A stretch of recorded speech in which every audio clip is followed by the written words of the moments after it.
सेब की बागवानी से जुड़े हर सवाल का जवाब अब मिलेगा हर रविवार।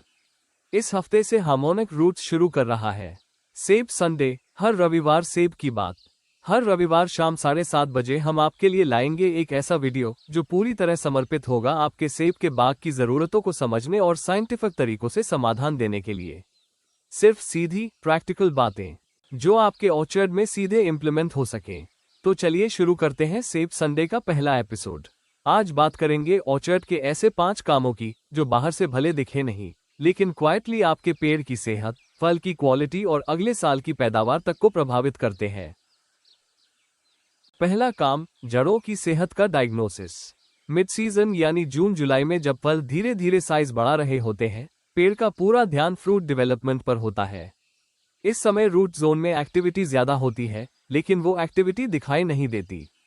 पेड़ अपनी पूरी न्यूट्रिशन डिलीवरी इसी समय करता है, यानी मिट्टी से कैल्शियम, बोरॉन, पोटेशियम और पानी खींचकर वो डेवलपिंग फल तक पहुंचाता है। अगर इसी समय मिट्टी कॉम्पैक्ट हो गई हो, या पानी जरूरत से ज्यादा चला गया हो, या जड़ों के पास हवा कम हो गई हो, तो पेड़ सरफेस पर हरा भरा दिखते हुए भी अंदर से सफोकेशन या थकान झेल रहा होता है। इसलिए आपको इस समय रूट जोन को मैन्युअली इंस्पेक्ट करना चाहिए।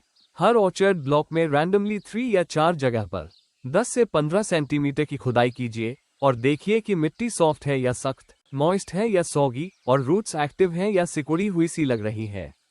अगर मिट्टी सख्त है और अर्थवर्म्स नहीं दिख रहे, तो आप स्लरी फॉर्म में गोबर की खाद या अच्छी तरह से सड़ी हुई खाद डाल सकते हैं। लिक्विड जीव अमृत या माइक्रोबियल कल्चर देने से भी माइक्रोबियल एक्टिविटी वापस एक्टिव हो जाती है।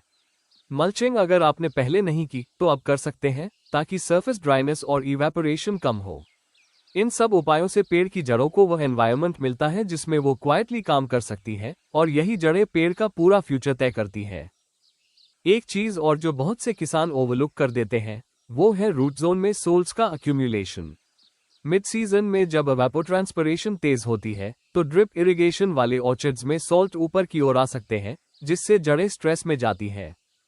अगर आप ड्रिप चला रहे हैं तो हर 15 से 20 दिन में एक बार लीचिंग इरिगेशन जरूर कीजिए, यानी थोड़ी ज्यादा मात्रा में पानी देकर सोल्स को नीचे धकेल दीजिए। इस एक प्रैक्टिस से जड़ों की प्रोडक्टिविटी इंटैक्ट रहती है और हिडन रूट स्ट्रेस को अर्ली सीजन में ही रोका जा सकता है। दूसरा काम, लीफ टेस्टिंग और हिडन न्यूट्रिएंट गैप्स का करेक्शन।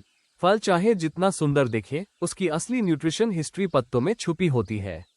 जून के आखिरी हफ्ते से लेकर जुलाई के सेकेंड वीक तक का समय लीफ टिश्यू टेस्टिंग के लिए सबसे आइडियल माना जाता है।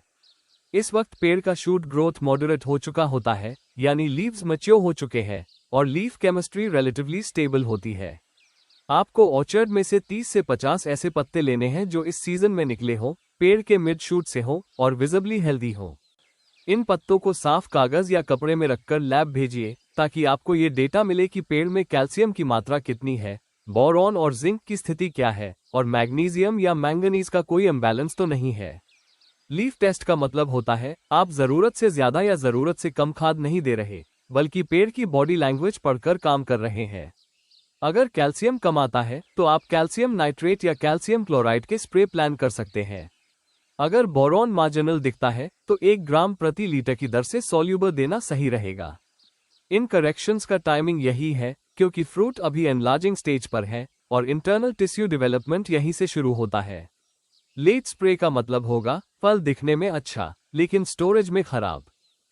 लीफ टेस्टिंग करवाते वक्त एक और बात ध्यान रखिए, पत्तों को सैंपल करते समय वो वेट ना हो, क्योंकि मॉइस्चर के कारण कंटामिनेशन का रिस्क बढ़ जाता है।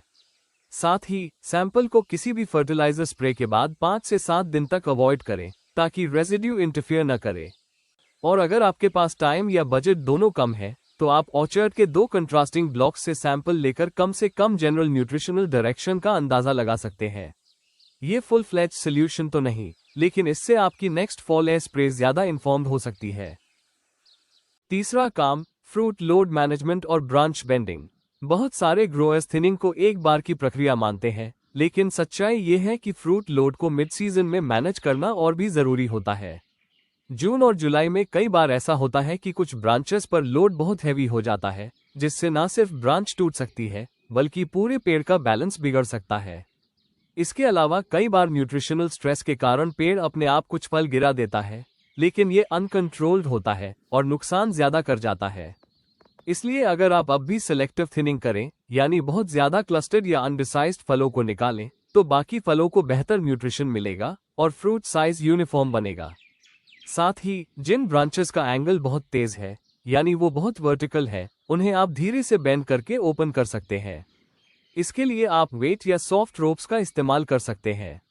ब्रांच बेंडिंग से ऑक्सीजन का फ्लो कंट्रोल होता है और ये बड डेवलपमेंट को बढ़ावा देता है, यानी अगली सीजन के लिए फूल आने की संभावना भी यहीं से सेट होती है।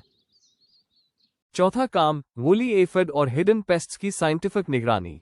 मिड समर में पेस्ट विजिबिलिटी कम हो जाती है, लेकिन इसका मतलब ये नहीं कि पेस्ट्स गायब हो गए हैं। वूली एफिड अब भी ट्रंक बेस और सॉइल लाइन पर क्वाइटली मौजूद रहता है। लीफ अंडरसाइड्स पर रेड माइट की एक्टिविटी लगातार चल रही होती है, जिसका असर धीरे धीरे लीव्स को ब्रॉन्जिंग की तरफ ले जाता है। अगर आपने अब इंस्पेक्ट नहीं किया, तो फ्रूट मैच्योरिटी तक जाकर पता चलता है कि पेड़ अंदर से स्ट्रेस में था। इसलिए हर 5 से 7 दिन में टारगेटेड विजुअल स्काउटिंग जरूरी है। आपको rootstock, collar area, trunk base और कैनपी के नीचे के पत्तों को जरूर इंस्पेक्ट करना चाहिए। स्टिकी ट्रैप्स और फेरोमोन ट्रैप्स अब लगा लीजिए, ताकि एडल्ट पेस्ट्स की प्रेजेंस डिटेक्ट हो सके। अगर इन्फेस्टेशन अर्ली स्टेज में पकड़ में आता है, तो बायोलॉजिकल या सॉफ्ट केमिकल सॉल्यूशन से उसे कंट्रोल किया जा सकता है। ऑब्जर्वेशन ही पेस्ट कंट्रोल की सबसे पहली और सबसे असरदार स्ट्रैटेजी है। पांचवा काम, ऑर्चर्ड प्लानिंग और फ्यूचर ट्रायल्स की तैयारी। जो किसान विजनरी होते हैं, वो सिर्फ आज के फल को नहीं, अगले 2 साल की स्ट्रक्चर और स्ट्रैटेजी को भी साथ लेकर चलते हैं। अगर आप बडिंग करना चाहते हैं, तो इसी समय सायन वुड का सिलेक्शन और टैगिंग कर सकते हैं। पुराने ब्लॉक में गैप फिलिंग की प्लानिंग करनी हो या नया प्लांटेशन प्लान बनाना हो, तो मैपिंग, सनलाइट ऑब्जर्वेशन और सॉइल स्टेटस यही समय डिमांड करता है। लो मेंटेनेंस इंटरक्रॉप जैसे लहसुन, जिसे आप पोस्ट मॉनसून में लगाते हैं, उसके लिए बेड्स प्रिपेयर करने या ऑर्गेनिक मैटर डालने की शुरुआत अब कर सकते हैं। अगर आप MM111 रूट स्टॉक या किसी इंटरस्टॉक जैसे M9 के ट्रायल्स करना चाहते हैं, तो पॉट प्लानिंग, पिट मार्किंग और लेआउट डिजाइनिंग का यही सही समय है। मतलब ये कि जून और जुलाई में जो किसान सिर्फ फल गिनते हैं, वो बस एक सीजन संभालते हैं। लेकिन जो फार्मर अगले 2 साल सोचते हैं, वो ऑर्चर्ड को सस्टेनेबल बनाते हैं। तो आज के सेब संडे में आपने जाना, पेड़ की जड़ें क्या कह रही है, पत्ते क्या संकेत दे रहे हैं, फ्रूट लोड कैसे बैलेंस किया जा सकता है, पेस्ट्स कहाँ क्वाइटली छिपे हैं और अगले सीजन की तैयारी आज से कैसे शुरू होती है। अगर आपके मन में कोई ऑर्चर्ड से जुड़ा सवाल है या आप चाहते हैं कि किसी विषय को हम और गहराई से समझाएं, तो नीचे कमेंट जरूर करें। सेब संडे सिर्फ वीडियो नहीं, ये एक चर्चा है जिसमें आप भी उतने ही जरूरी हैं जितना ऑर्चर्ड। हर रविवार हम ऑर्चर्ड की उन्हीं परतों को समझते रहेंगे जो आमतौर पर दिखती नहीं, लेकिन फर्क वहीं से आता है। ऐसे ही प्रैक्टिकल, लागू करने लायक वीडियो हम हर हफ्ते लाते रहेंगे। मिलते हैं अगले सेब संडे में, रविवार शाम 7:30 बजे। मिट्टी से दोस्ती बनाए रखिए और पेड़ से कनेक्ट कभी मत तोड़िए।